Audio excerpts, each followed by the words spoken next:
হ্যাঁ পারবেন। পারবো না, 100% পারবেন। পারবো না, শরিয়ার আন্ডারে পারবো না। হুজুর আপনি গায়ের জোর দেখাচ্ছেন, পারবো না আমি। আপনি মুখের জোর দেখাচ্ছেন। আচ্ছা আমি থামলাম, আপনি আমারে বুঝান। আচ্ছা আমি থামলাম, আপনি আমারে বুঝান কেমনে পারবেন। আজকে যদি আপনার পক্ষে যদি কোনো আলেম থাকতো তাহলে আমি কিতাবপত্রগুলো দেখাতে পারতাম। না আমি আলেম না, আমাকেই দেখান কিতাবপত্র। আমি মামলা করতে পারবো কিনা সেটা আমি আলেম না, আমাকেই দেখান। যদি হ্যাঁ মামলা করতে পারবেন। বলেন। মহিলা যদি যে অভিযোগ করে যে এই পুরুষ আমার সাথে সম্পর্ক করেছে, আমার সম্মতি ছিল না, সে আপনি কোনো ফাঁক দিয়ে বের হইতে পারবেন না ইনশাআল্লাহ। আমার বের হওয়ার দরকার নেই, আমাকে আটকে রাখবেন। হ্যাঁ না সুযোগও নাই আপনার। আমি বলি আপনি বেরোতে চাই না। তো আপনার একটা লেখা উচিত মনে হয়, বা আপনাদের মতো যারা আছেন একটা বোর্ড করে কমিশন করে সেটা লেখা উচিত মনে হয়। ইয়া আল্লাহ, আপনাকে আসলে আমি অনেক দয়া করি, মায়াও করি, কিন্তু আপনি আমার কথাটাই বুঝতে চাচ্ছেন না। ইসলামিক ফাউন্ডেশন কি লিখলো? ইসলামী শরিয়া ইসলামিক ফাউন্ডেশন বা একজন এনায়েতুল্লাহ আব্বাসীর কোন বই লেখার উপর নির্ভরশীল নয়। হাজার হাজার পুস্তক, শতসিদ্ধ কিতাব, বইপত্র লেখা আছে রাষ্ট্র কিভাবে চলবে। ওই যে দেখেন আমার এখানে কাওয়ানিন ইসলামিয়া, ওখানে বই আছে খন্ডের পর খন্ড, কিভাবে রাষ্ট্র চলবে সব উল্লেখিত আছে। কিভাবে ঠিক আছে, তাহলে আমি আপনাকে আমার একটা প্রশ্ন করি। আমি দ্রুত আপনাকে কিছু প্রশ্ন করি। আপনি তো শুধু প্রশ্ন করেন, আমার একটা প্রশ্ন নেন আপনি। বলেন। না একমাত্র প্রমাণ এইটা না? একমাত্র প্রমাণ এটা। যদি চারজন, আপনি তো গায়ের জোর না, ওই যে বললাম মুখের জোরে করতেছেন। আপনি আরেকটা প্রমাণের কথা বলেন আমাকে, আরেকটা প্রমাণের কথা বলেন। এই যে আমি একটা দলিল দিয়ে দিলাম। কি দলিল? বলেন। এটা হাদিস থেকে ইসলামী শরিয়া, হাদিস থেকে ইসলামী শরিয়া স্পষ্ট আনা হয়েছে। আল বাইয়িনাতু আলাল মুদ্দাই ওয়াল ইয়ামিনু আলা মান আনকার। ধর্ষক যে অস্বীকার করলো, সে তো অস্বীকার করলো, যে ধর্ষিতা সে উপযুক্ত প্রমাণ পেশ করবে যে আমি ধর্ষণের শিকার হয়েছি। সেটা কি? পরবর্তীতে শরিয়া আদালতের দায়িত্ব। উপযুক্ত প্রমাণটা কি? DNA test. সে যে না ডিএনএ হতে পারে, ডিএনএ টেস্ট তো শরীয়ত নিষেধ করে না। আপনি বলতেছেন রাষ্ট্রপ্রধানের বিরুদ্ধে হুদুদ মামলা করা যাবে না, অর্থাৎ রাষ্ট্রপ্রধান যদি খুন করেন, ধর্ষণ করেন, তার প্রতিনিধিরা যদি এটা করেন তার বিরুদ্ধে মামলা করা যাবে না। আপনি কি এটা সাপোর্ট করেন যে এইটা হওয়া? এটা কার বক্তব্য? এটা ইমাম হানিফা শরিয়া ল ফলো করলে আপনি এটা পাবেন। কই আমার কাছে না, রাষ্ট্রপ্রধানের বিরুদ্ধে মামলা করা যায় না। এটা কোথায়? উৎস কি? আপনি দেখেন উৎস কি? কারণ হচ্ছে যে আমি দুই জায়গায় আপনি কোথাও থেকে বিচ্ছিন্ন কাগজপত্র টোকায়া কিছু বলে না, আমি কোনো কাগজপত্র টোকাচ্ছি না। আপনি আপনাকে বলেন হানাফি শরিয়াতে কি রাষ্ট্রপ্রধানের বিরুদ্ধে কি হুদুদ মামলা করা যায়? আপনি আমাকে বলেন।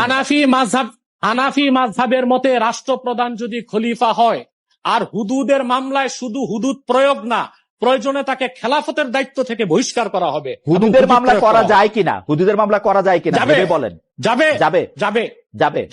ওকে, আপনি যদি বলেন যে যাবে, তাহলে আমি আপনাকে এখন একটু অনুরোধ করব যে এইটা হলো বাংলাদেশ ইসলামিক ফাউন্ডেশন প্রকাশিত যে বিধিবদ্ধ ইসলামী আইন, যে বিধিবদ্ধ, এটা কোন দলিলের বই?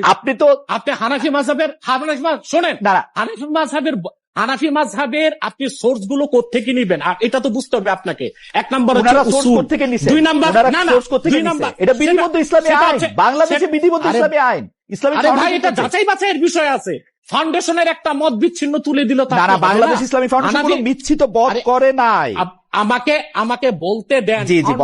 15 বছরে বিগত আওয়ামী সরকার বাংলাদেশের প্রতিটা সেক্টরের ফাংশনকে নষ্ট করছে। ইসলামিক ফাউন্ডেশন, শোনেন, আপনি এটা বলবেন বলে আমি 2006 সালের সংস্করণ দেখছি, তখন আপনি এটা বলবেন বলে এটা 2006 সালের সংস্করণ। আমাকে বলতে দেন। ইসলামিক ফাউন্ডেশনে শেখ মুজিবের নামে খুতবা বের করার কথা হয়েছে 2006 সালের সংস্করণ। হুজুর 2006 সালে শেষ করি, আমাকে বলতে দেন। 2006 সালে যারা ছিল তখন তাদের মধ্যেও কি তো সামতকারী থাকতে পারে? ইসলামিক ফাউন্ডেশন একটা বই, হাসিনার হোক বা আগে যারা ছিল তাদের হোক, ইসলামিক ফাউন্ডেশনের কোন বই থেকে আপনি বিচ্ছিন্ন একটা মত দিলে আমি বিচ্ছিন্ন মত দিচ্ছি না। আপনাকে আমি নিয়ম দিচ্ছি, নিয়ম দিন, নিয়মে আসেন। নিয়মের বাইরে তো তর্ক চলে না। হানাফি মাযহাবের কোন বক্তব্যের জন্য অথেন্টিক সোর্স হচ্ছে 3টা স্তরের কিতাব। 1 নাম্বার হচ্ছে উসুল, 2 নাম্বার হচ্ছে নওয়াদের, 3 নাম্বার হচ্ছে নওয়াজেল, তারপর হচ্ছে ফিকহ শাস্ত্রগুলো।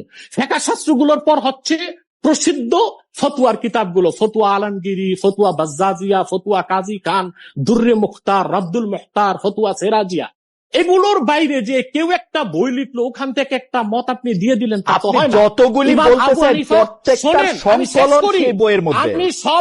আমি সবগুলো শেষ করি, তারপর আপনি বলেন। ইমাম আবু হানিফা রাহমাতুল্লাহর প্রতিটা কথা মানতে হানাফিগণ বাধ্য নয়, ওকে, এটা হচ্ছে প্রথম কথা। আচ্ছা, আমি শেষ করি। হানাফি মাযহাবে মাসালা মানার উসুল আছে। হানাফি মানার মানে এই না আবু হানিফা যা বলছে তা মেনে নেওয়া। তার মানে হচ্ছে হানাফি একটা মাযহাব। ইমাম আজম আবু হানিফা রহমতুল্লাহ এই মাযহাবে মাসালা বিশ্লেষণ করার উসুল বা মূলনীতি ব্যাখ্যা করছেন।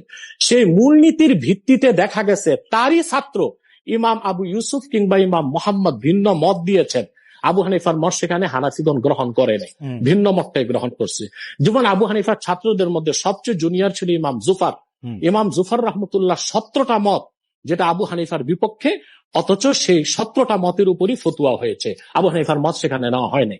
অতএব আপনি যেটা বললেন ইমাম আজমের একটা মত ইসলামিক ফাউন্ডেশনের একটা বিচ্ছিন্ন বই থেকে দেখালেন, প্রথমে দেখার বিষয় হচ্ছে এটা হানাফিদের ফতুয়া কিনা, এটা রায় হয়েছে কিনা, এটা সিদ্ধান্ত হয়েছে কিনা, এটা আইন হিসেবে গৃহীত হয়েছে কিনা। সব মত আইন হিসেবে গৃহীত হয় নাই। দ্বিতীয় হচ্ছে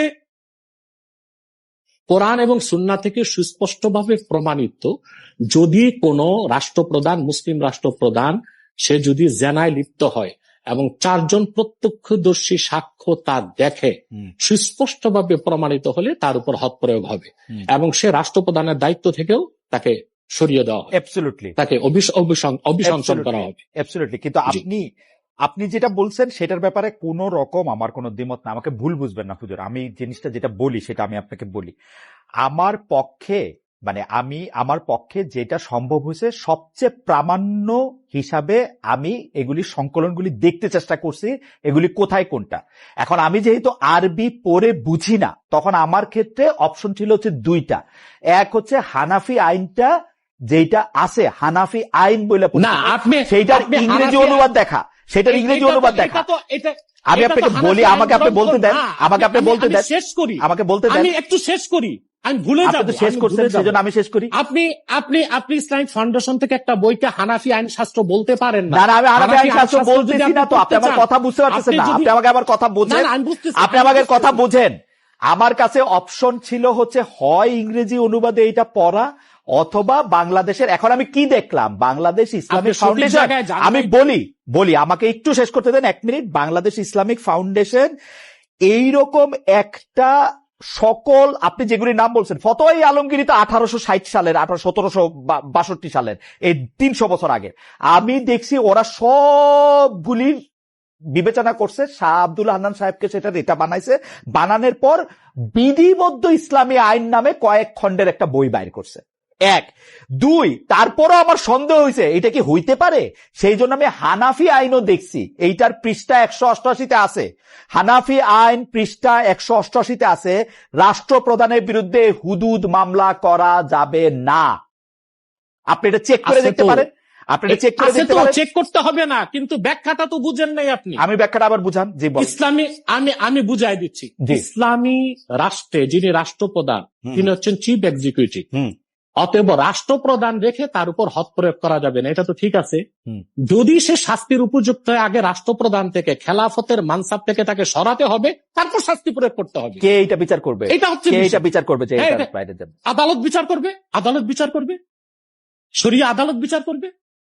আগে তাকে অভিযুক্ত করার পর তাকে সরাতে হবে দায়িত্ব থেকে, তারপর তার উপর হদ প্রয়োগ হবে। এর মানে এই নয় যে রাষ্ট্রপ্রধান অপরাধ করবে, ইচ্ছা মতো জানাবে বিচার করবে আর তার উপর হদ প্রয়োগ হবে না, এটা বোঝানো হয় নাই। এবার আপনাকে আমি যেটা বলতে চাইছি, আপনারা যারা জেনারেল শিক্ষিত, মৌলিকভাবে আরবি কিতাবাদির জ্ঞান রাখেন না, আপনাদেরকে যেতে হবে অথেন্টিক সোর্সে। আপনি যদি হানাফি আইন বুঝতে চান, আপনাকে হেদায়া কিতাব পড়তে হবে, এটা 1000 বছর আগে লেখা। আপনাকে ফতোয়া আলমগিরি এটা পড়তে হবে, এটা যদিও পরবর্তী লেখা, 700 আলেমের সম্মতিতে বাদশাহ আলমগীরির সম্পাদনায় এটা লেখা হয়েছে। এটা কোন সালে হয়েছে এটা দেখার বিষয় না, এটার অথেন্টিসিটি হচ্ছে মেইন বিষয়। আপনাকে ফতোয়া কাজী খান দেখতে হবে, ফতোয়া বাজদাদিয়া দেখতে আপনি হবে। ফতোয়া আলমগীরের কথা দ্বিতীয় বলতেছিলেন তো, সেইটার ক্ষেত্রে আমি বলি দ্বিতীয় ফতোয়া আলমগীরের দ্বিতীয় হচ্ছে- না, আমি জবাব ফতোয়া দিয়ে আলমগীর, দিছি। জি শেষ করলে আমি আমি বলি। তো জবাব দিয়ে দিছি। জি। আমি তো জবাব আপনাকে দিয়ে দিছি। রাষ্ট্রপ্রধানের উপর হক প্রয়োগ করা যাবে না কোন অর্থে? না, না, না, না।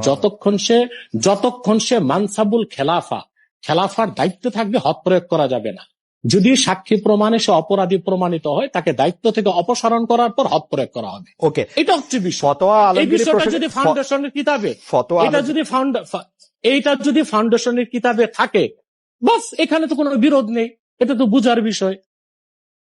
ফতোয়ায়ে আলমগীর প্রসঙ্গে আমি শুধু এই কথা বিষয় উসুলটা হচ্ছে যে মানসাবে খেলাফত থেকে অভিযুক্ত রাষ্ট্রপ্রধানকে সরানো হবে, নতুন খলিফা নিয়োগ করা হবে, তারপর তার উপর হুদুদ কায়েম করা হবে।